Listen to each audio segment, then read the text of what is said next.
Hello everyone, कैसे हैं आप लोग। आज की क्लास में हम पढ़ने वाले हैं क्लास 10th इंग्लिश का फर्स्ट फ्लाइट बुक से एक पोएम जिसका नाम है एमेंडा और इसके पोएट है रॉबिन क्लीन। ठीक है, चलिए सबसे पहले एक ब्रीफ इंट्रोडक्शन को देखते हैं।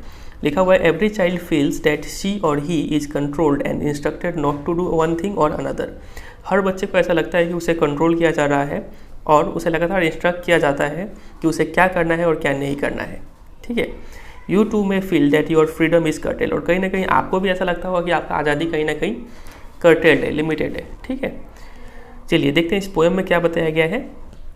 इस पोएम में एक एमेंडा नाम की लड़की है जो लगभग 10 से 12 साल की है।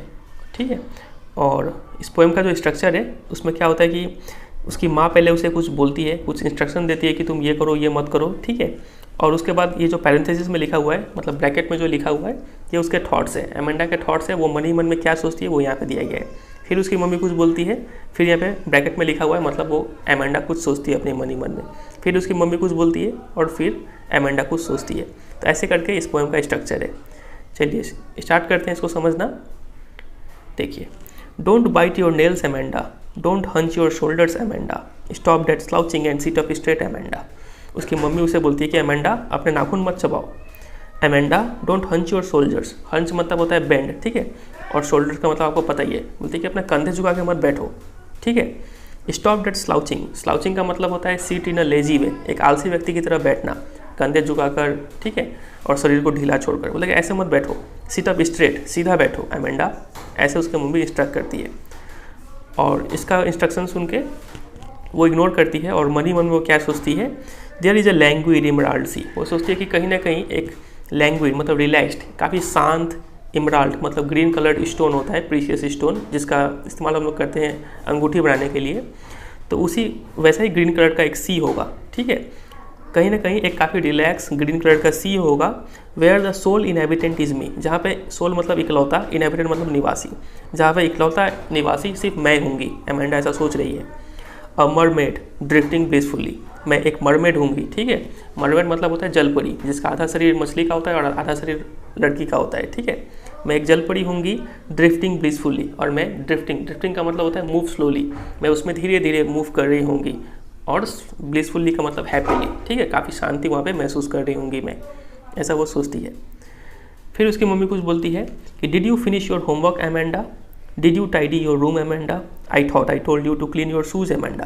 बोलती कि एमेंडा तुमने अपना होमवर्क पूरा किया क्या, तुमने अपना रूम साफ़ किया, मुझे लगता है मैंने तुमने कहा था कि तुमने अपना जूता साफ़ कर लेना, क्या तुमने ऐसा किया।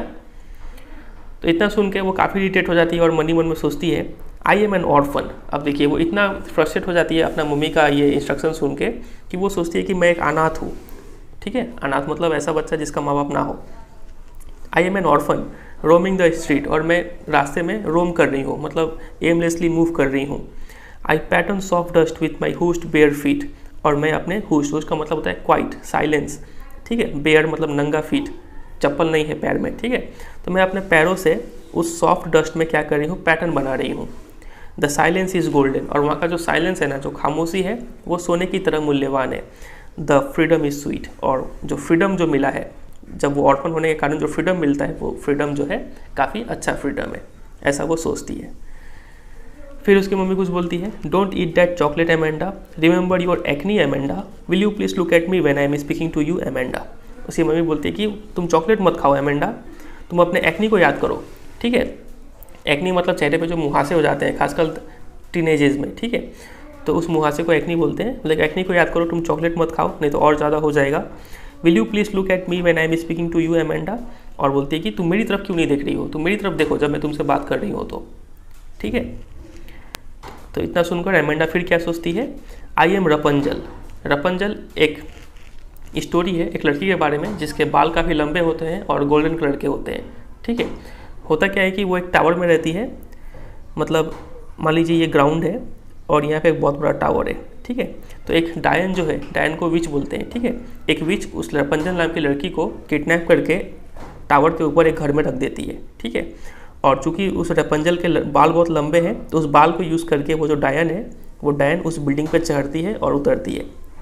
ठीक है, और ये पूरा स्टोरी में क्या होता है क्या नहीं होता है बहुत बहुत बड़ा हो जाएगा, आप यूट्यूब में सर्च करके रपंजल का स्टोरी को सुन लीजिएगा अगर आपको पता नहीं है तो। ठीक है, यहाँ पे सिर्फ आपको इतना समझना है कि रपंजल नाम की एक लड़की है जो जिसके बाल काफ़ी लंबे हैं और उसके बाल को यूज़ करके कोई व्यक्ति उस टावर के ऊपर चढ़ता है और टावर के नीचे आता है। तो वो बोलती है कि आई एम रपंजल, वो सोचती है कि मैं रपंजल हूँ। I have not a care, और मुझे कोई टेंशन नहीं है। Life in a tower is tranquil and rare, और उस टावर में रहने का जो ज़िंदगी होगा ना वो काफ़ी ट्रैंक्विल मतलब काम, मतलब काफ़ी रिलैक्स लाइफ होगा ऊपर में, एंड रेयर और काफ़ी दुर्लभ लाइफ होगा। ऐसा लाइफ किसी को जल्दी नसीब नहीं होता है, मिलता नहीं है, ठीक है। तो ऐसा लाइफ मुझे मिलेगा। I will certainly never let down my bright hair, और वो बोलती है कि मैं तो अपने जो चमकदार जो बाल है उस बाल को कभी नीचे नहीं गिराऊंगी, ताकि उस बाल को चढ़ के कोई ऊपर ना आ पाए। मुझे अकेलापन चाहिए, मुझे शांति चाहिए, ठीक है। वो ऐसा सोचती है। फिर उसकी मम्मी कुछ बोलती है, stop that sulking at once Amanda, you are always so moody Amanda, anyone would think that I nagged at you Amanda.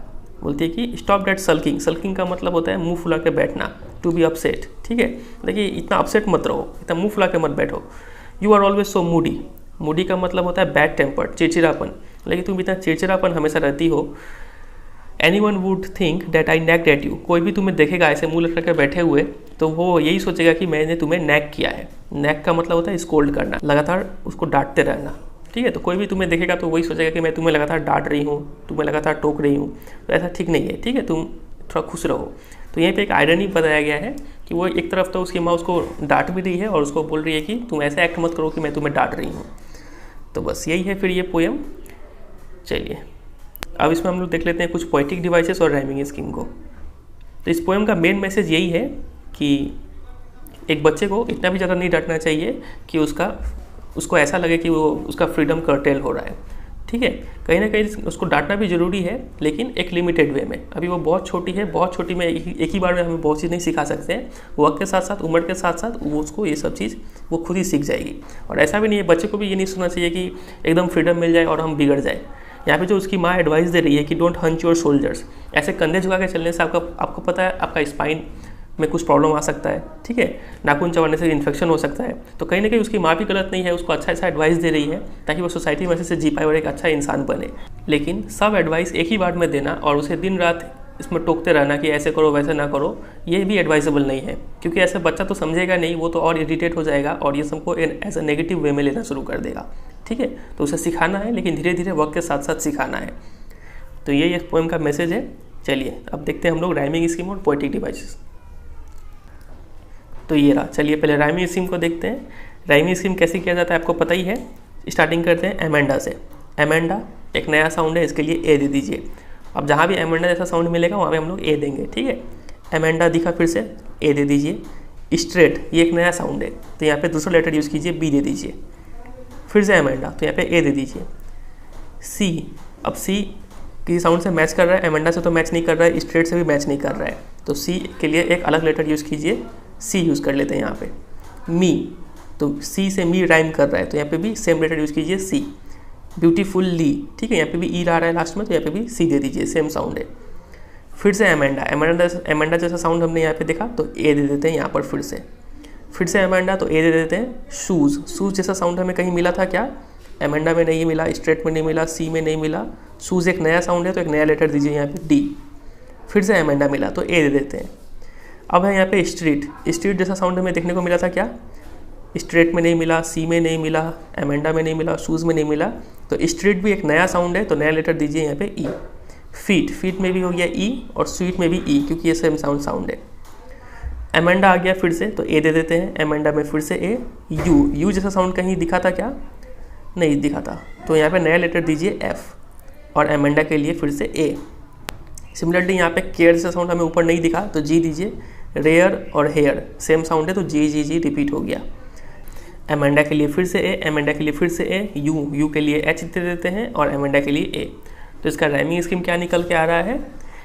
A A B A, C C C, A A D A, E E E, A F A, G G G और A H A, ठीक है।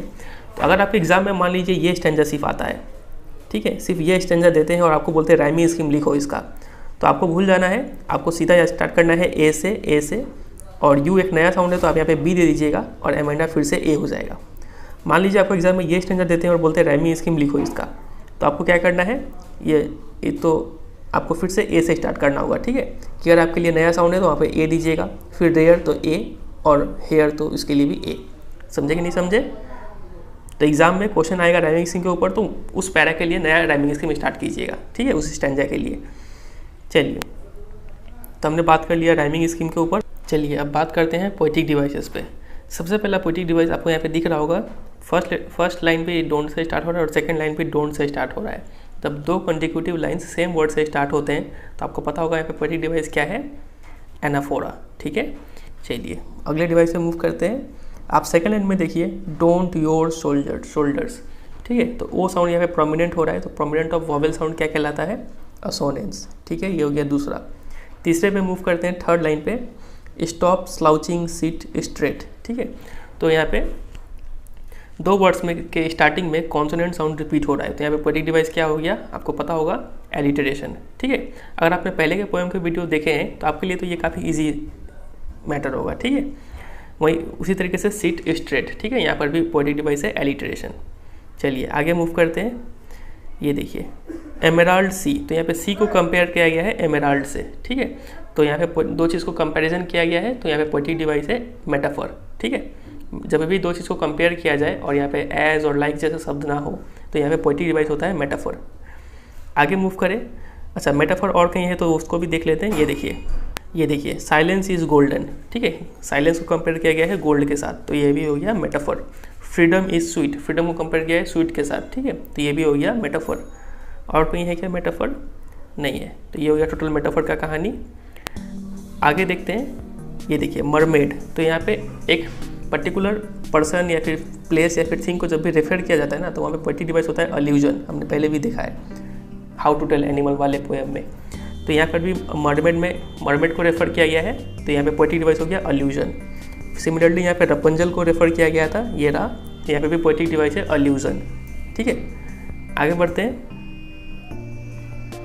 ये देखिए drifting blissfully, तो यहाँ पे poet जो है वो एक इमेज क्रिएट करना चाह रहा है आपके माइंड में कि वो खुशी खुशी तैर रही है, तो यहाँ पे पोएटिक डिवाइस हो गया इमेजरी, ठीक है। आगे मूव करते हैं। यहाँ पे देखिए डिड यू, तो सेम वर्ड से स्टार्ट हो रहा है, तो पोएटिक डिवाइस फिर से क्या हो गया, एनाफोरा। फिर thought, told, you, to, your, shoes, वो साउंड प्रोमिनेंट हो रहा है, तो यहाँ पे पोएटिक डिवाइस हो गया असोनेंस। यहाँ तक क्लियर है? आगे बढ़ते हैं। ये हमने देख लिया silence is golden, freedom is sweet. अब यहाँ पे देखिए यू लुक टू यू, वो साउंड फिर से प्रोमिनेंट हो रहा है इस लाइन में, तो यहाँ पे हो जाएगा पोएटिक डिवाइस आपका असोनेंस। बात क्लियर है यहाँ तक? आगे बढ़े तो यहाँ पे देखिए नेवर, ब्राइट, हेयर, ठीक है, आर साउंड प्रोमिनेंट हो रहा है, एट द बिगिनिंग नहीं हो रहा है, तो यहाँ पे पोएटिक डिवाइस क्या हो गया, आर चूंकि एक कॉन्सोनेंट है तो यहाँ पे पोएटिक डिवाइस हो गया कॉन्सोनेंस। समझ में आ रहा है? और लास्ट पोएटिक डिवाइस होगा आपका यहाँ पे स्टॉप सल्किंग, तो S sound at the beginning repeat हो रहा है कॉन्सोनेंट साउंड, तो यहाँ पे हो गया एलिटरेशन, ठीक है। और सभी स्टैंजर्स में, लगभग सभी स्टैंजर्स में एक चीज़ रिपीट हो रहा है। आप यहाँ पे देखिए Amanda, Amanda, Amanda, Amanda word ज़्यादा ही रिपीट हो रहा है, इम्फेसिस देने के लिए पोएट ये यूज़ करते हैं, तो यहाँ पे पोएटिक डिवाइस हो गया रिपीटेशन। सिमिलरली इस स्टैंजर में भी एमेंडा 3 बार रिपीट हुआ है, तो यहाँ पे पोएटिक डिवाइस हो गया रिपीटेशन।